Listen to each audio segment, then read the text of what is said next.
piece of rock that we are about to walk around is that it's a giant peninsula. It's like sticking into the ocean, and so all of these plants have to deal with really heavy wind and like salts, vapor, water vapor in the air, essentially. So we're gonna see a lot of like kind of wind-blown plants and so the flowers are just right in the middle up in there. This is one Circeum that has just disc flowers. Those inflorescence bracts. They're called filiaries. And then everything about it. Nice. Good. Flowers. Oh my gosh, look at all these required taxa. Ooh, good find. So yeah, check out these purple flowers. Right next to it, we've got some Raphanus growing. There's all those disc flowers. The filiaries, which I'm scared to get any closer than this to. And that term, that means all of the filiaries. You remember that term? Involucre, yes. Awesome. We might see another involucre if we find it open. I have a question. Yes. These grow by my house. Do you happen to know what these are? Yeah, these ones. So this is one of our required taxa actually. It's wind pollinated. It's got these basal leaves and it's a eudicot, but it has parallel venation. This is that one exception to the eudicot and monocot like venation rule. It's got just basal leaves, a scapose inflorescence of many tiny drab wind-pollinated flowers. It's called the plantain. Oh, this is the plantain. Yes, it's in the genus Plantago, and Plantagenaceae is the family for it. What about this one right next door? Do you recognize this one with the 4 petals? Mustard, is that wild radish? Yes, it is, exactly. This is the wild radish. Genus Raphanus. And in the mustard family, like you said, which is? Brassicaceae. You got it. And is this?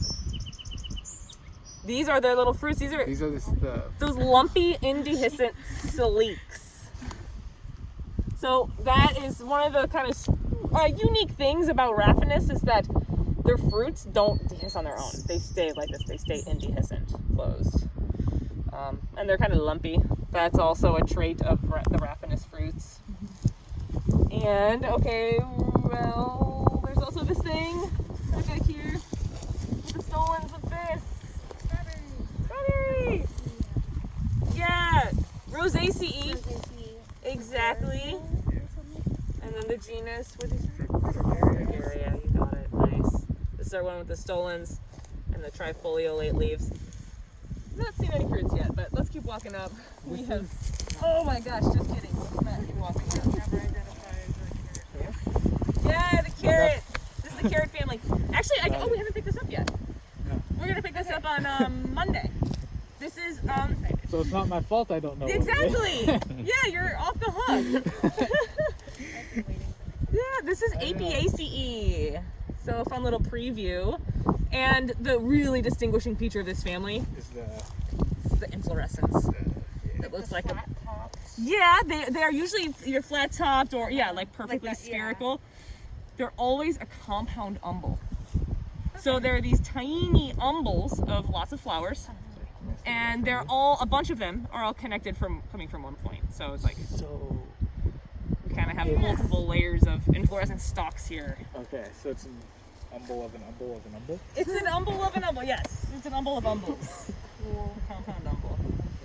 Nice, cool. Okay, now we are never going to get around them. We're not. Nice. So what do we have here? We have so many required taxa. I'm a lot of breath. Look at those Indusia, those perfect little circular. Those are beautiful. So aren't they? And this is that fern that's got the little basal lobe. Yeah, Ballisticum.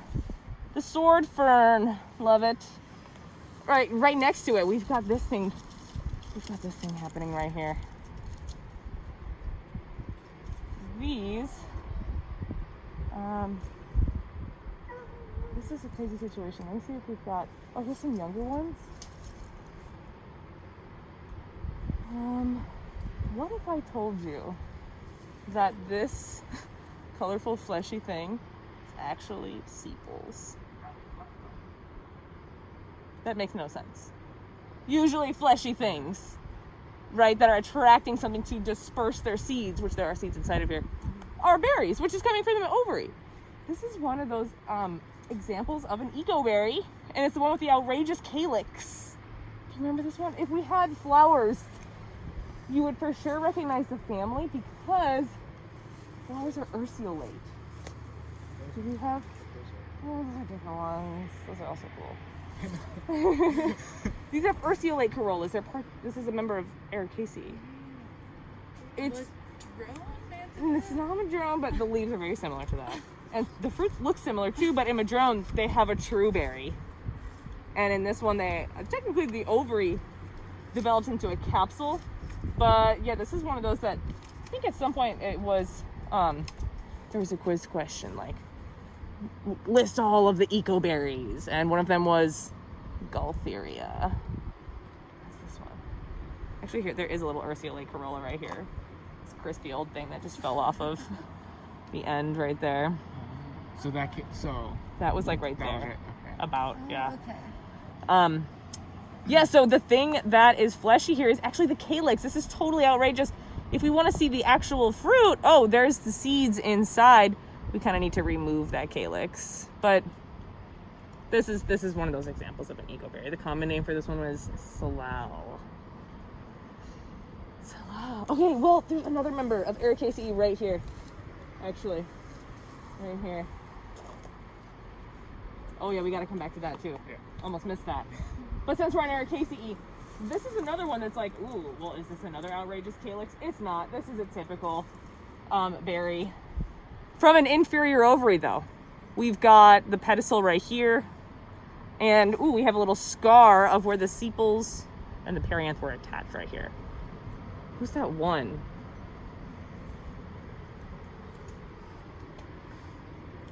Look at the delicious berries in Ericaceae.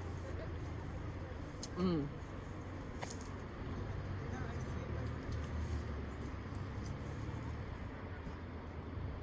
Are you gonna die? Nope. Blueberries. So wild blueberries. Yeah. They're actually called huckleberries here. But this is genus Vaccinium. So Vaccinium, these blueberries are always going to be shrubby. So, I mean, this is kind of a manicured landscape wall area, but you can still get the vibe that it's coming from this woody stem. And in at least some of these that are still developing, I think you can kind of tell that it's coming from an inferior ovary. There's some remnant perianth parts on there. And again, delicious inferior ovaries. All right, oh yeah, back to this. What's this? It's a mint. Exactly, but did you smell it? Like, you might not even need to remove your face mask. This one is known as stinky steakies. To me, I call it that. It's a genus Steakies, and it smells pretty terrible. But it's really strong. And more importantly, it's got square stems. It's got opposite leaves. It's even got that crenate margin that we talked about a little bit, like the cloud sort of edge. And bilabiate corollas. Look at those. So there's a flower that's strongly zygomorphic. If we had really, really good vision, we'd be able to go in and see that there's these 4 ovary lobes. This is one of those families with the 4 ovary lobes and the deeply, the style that is attached at the base of the gynecium, which is why we call it a gynobasic style. This family. Lamiaceae, that's the one. What else is over here? Oh, those flowers. That's not a member of this family. I mean, of one of our required families. Let's see, it's like really viney. It's kind of creeping up there. That's a member of the cucumber family. Mm-hmm. All right. Ooh, wait, before we stop recording, there's one more good one right here. It's been a while. Yeah. We've got some conifers here. It's been super long. Really pokey needles. And if we look at the stem, ooh, look at these old twigs up in here. Super bumpy. See? know, but this is the one. It's in Pinaceae, just like Abies. And it's the one that's got these woody, decurrent leaf bases. It's Picea, the spruce. I don't know what a good way to remember like that name, Picea and spruce, having something to do with like being spiky. But that's something that like there's always all those S's, like Picea, spruce, spiky stems and spiky needles usually. Okay, all right, that's good enough. All right, let's keep walking. Okay, there's some nice flowers. Member of Erica. Oops, I kind of didn't exactly mean for that to happen. It just fell off in my hand. But that's okay. Yeah, so here's the flowers of Gaultheria. And guys, you remember the calyx from down there, all juicy and fleshy. Look at it here. It's nothing. The calyx is nothing. Once it gets pollinated and those ovules get fertilized, this thing just goes through a drastic transformation. That calyx is really the most drastic transformation of a calyx that I know of. In the angiosperm. So, the little yellow flower. Ooh! What's Who's that? Anyone? ranunculus? Yeah, Ranunculaceae, ranunculus. The buttercup. Yes. I wonder if there's any. Oh, there's a couple. There's a little fruiting head of that buttercup. You can kind of tell all of those little separate ovaries. That implies that this flower had an apocarpus gynoecium. Still pretty small there, but yeah, this is one of those families of entirely apocarpus gynoecia. Yeah. Little pom-pom of achenes there. Let's see if this does it. What else do we have down here? Something else you guys know pretty well at this point. What family is this? I feel like that is Asteraceae. And then, what are the terms for these types of flowers? These outer ones and the inner ones are something different. ray versus disc. Exactly, yep. Ray flowers on the outside, disc flowers on the inside. So it's pretty weird to think about these disc flowers being essentially morphologically equivalent to the disc flowers of Circeum, that thistle down there. Like, those look nothing like these. Those are really elongate disc flowers. These are just short, squat ones. And the noticeable thing about these is, of course, the three flowers. And then the outside, again, we've got filaries, this time much more gentle than Circeum. They must have had a wild time figuring out that phylogeny. Yeah. Oh my gosh, right? Imagine.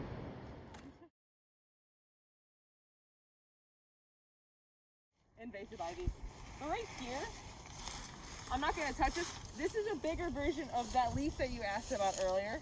That little one, and I was like, oh, I'm not going to touch that. Sprouting. Yeah, this is a bigger version of it, and you can maybe even see from where you are that it's a giant compound umbel. Yeah. This is, get the binoculars, nice. In fact, I don't know, maybe can you zoom in on there, possibly? To see, even though it's like pretty far away. These are just giant compound umbels. This is another member of Apiaceae, that carrot family, which is a preview. We're going to be picking this family up together on Monday. But the other good stuff that's over here is right there, that white flower. Yeah, that little white herb. Right here. This one I will touch. That one causes rashes to touch. That's why, I don't know if I said that on the video or not, but Similar to poison oak. not that bad. So poison oak will, actually there is poison oak up here, by the way. I should be looking before I sit down. But no, there's none around me. Okay. Poison oak puts like oils on you that will make you break out for like a few days. That will just make you break out like pretty much right away for a few hours, and only if you're exposed to the sun. It's really specific. Really? This would actually help that because this is medicinal. This is oh my gosh, there's spiders on that one. So they're white and they blend in with the flowers. Ecology is cool too. But these are actually little tiny radiate inflorescences, radiate heads. We've got those really finely dissected leaves. That's another vegetative indicator for this genus, which is called yarrow. Yarrow, yes. And the genus name for this one is Achillea. This is the one that someone was saying is related to like Achilles, the mythological person or entity. Okay, the other thing that's right here, which I don't know, maybe slightly surprising to see, is this. We've got this conifer right here. And it's got these decurrent leaf bases. It's actually a redwood. There's a redwood growing right here. So we saw spruces earlier, picea. Here's the redwood. Remember the species for that? I'll share you later. You got it. Sequoia sempervirens. All right, and then the one other thing that I want to show you, two other things. First one's this ribbon thing right here. Check out the leaves. Get up close to a leaf. Look at the venation. See the grab a leaf, maybe a big-ish leaf, and flip it over. The underside of the leaf really illuminates those three main veins. See them? It's not quite pinnate or palmate because there's exactly three main veins coming off of the base. That is a sign that we're looking at this genus. Do you recognize it, anyone? Oh, there's also these good fruits. Oh, these have these three-lobed fruits that come from surprisingly a half inferior ovary. This is Ceanothus. Ceanothus. Cool. And then, of course, this is coming out of the bush. Just kidding. This is connected to the ground nearby. This wouldn't be coming out of the shrub. Another member of Asteraceae. Yeah, Asteraceae is kind of everywhere. But this time we've got the little, if you look at the tips of the lobes here on each of the flowers, there's exactly 5 tiny lobes at the tips of like each one of these flowers, which implies that it's a ligulate flower and a liguliflorous bichilum. Oh yeah, we've got these little things too. Do you recognize these flowers from, I think, was it yesterday that we picked this family up? They've got the banner petal on top. Peas? These are peas, exactly. This is in the pea family. Fabaceae.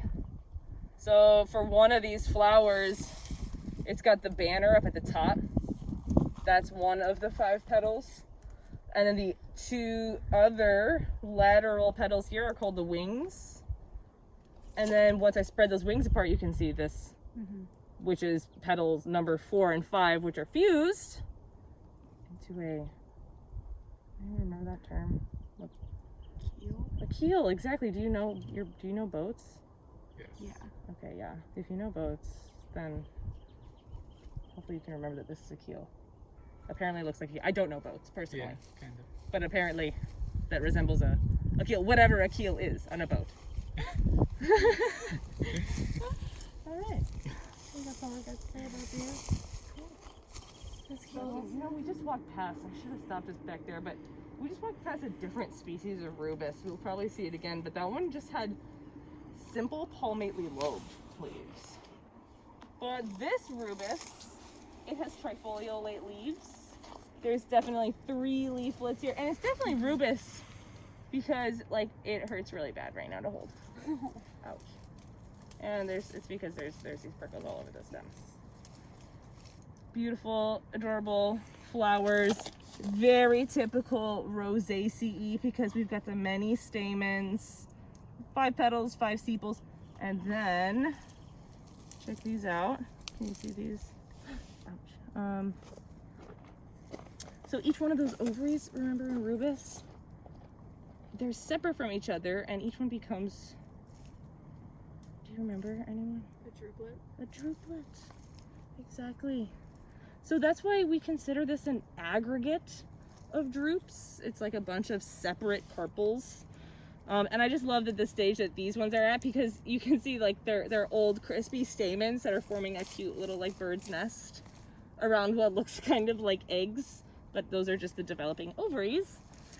This one, it looks like it just has 3 leaflets when I look anywhere on the veg, and this might be one of the California native ones. Yeah. Alright, cool. Let's keep walking. Yes, it looks the same. It's almost exactly the same, guys. You see it? It's got the 3 leaflets. And it's actually not that oily right now because it's kind of towards the end of summer. Also, those oils are probably already gone, wiped on people's arms. But what we can sort of get the vibe from this whole area is just it's habit.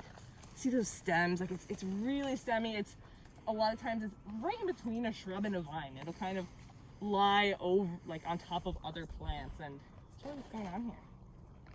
Just a little bit of this oil can get on your body and it can spread everywhere very quickly. But you also, if it does get on you, or if you're really sensitive and you're just like worried about it, you do have like 4 to 6 hours to go shower with soap with cold water to get that off. Cool. Super cool. If you look at these stems, we've got needles attached all the way around, doing that bottle brush look, which is like Picea, the spruce. That's the one we saw earlier. But this one's different. Ooh, here's a cone. Here's another cone. Oh, here's a couple cones. You guys can top on. Yeah. So check out those long dangly things that kind of look like tails sticking out in between all the actual cone scales. These are the cone scale bracts, and they look like little mouse rear ends. You see it? It's like 2 legs on the 2 lateral lobes, and then you've got that long tail in the middle. Bunch of mice rear ends, because they're all going into the middle of the cone to get the seeds. Yes. So does anyone remember? It's been so long, I know. Douglas fir. It's a Douglas fir, exactly. The diamond crisscrossing bark. Oh yeah, it does kind of do that. Yeah, honestly, I never really talked that much about the bark features of pseudotsuga, of any of the conifers really, but those are really good features to know. But you know, we basically the main thing that we use to identify this for our purposes is that bract, and the fact that the leaves are kind of attached around the stem in a bottle brush form. What else do we have over here? Not much. Let's keep walking. Now we're gonna kind of go down this little area.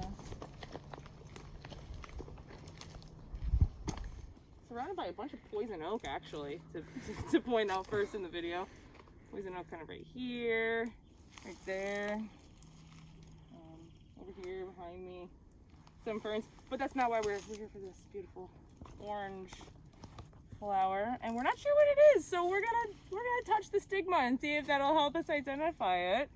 Well, first of all, before I do that, notice we've got opposite leaves. So 2 leaves per node. We've got this upper lip, the lower lip, and then there's that bilobed stigma right in the middle. Can you all see it really well? It looks like puckered lips or something.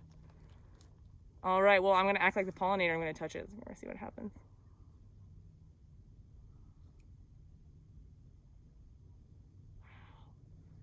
Closed. Did you see that? That was amazing. That is a sign that this is which genus? Mamula.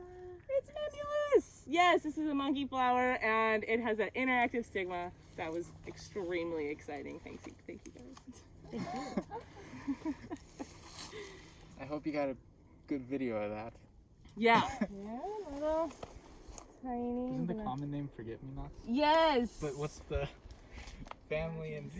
Yeah, this is Boraginaceae. Yeah, oftentimes in this family we have the blue petals, and you can kind of barely see that the fact that it's got that coiled cyme. You can really barely see that at this point. But it does have that little sort of crown It's sitting right in the middle of the flower. It's those large kind of appendages of the base of the fused petals. The term for that is a corona. Remember that term? That literally means crown. Not as pronounced as others. True. Very true. Okay. Not as pronounced as other. Yeah, this is a pretty mild corona. That I was agree. a partial question, partial statement. I feel like I've agree seen with your others that are, question statement. Yeah. Yeah, there are much bigger coronas out there, for sure. But this is one of those asterids, and it does actually jive with that epipetalous stamens, connate corolla, two fused carpels sort of rule that we saw in the mints and in the penstemon and the mint. What? I just said that. The mimulus. I'm like, another mint. Come on. Mimulus. Mints and mints and also mints. They all... Right, and then also, like the mints, Boraginaceae has those ovary lobes. Those 4 deep ovary lobes, and the gynobasic style, the nutlets. That's also in the Boraginaceae. So this one, right at the base, we only have this one leaf. We don't have a cluster, so that's a sign that this is not a basal rosette. Instead, it's a creeping rhizome that we can't see. It's underground. It's deep underground. And it's got these really large basal leaflets. These are the primary leaflets, just like this one. It's because it's coming off of the main axis of the leaf.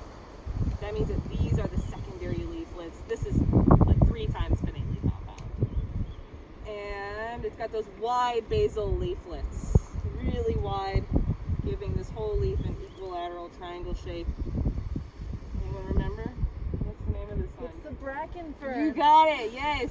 The bracken fern. Wow. Nice. Great memory. Pteridium aquilinum. That's the one.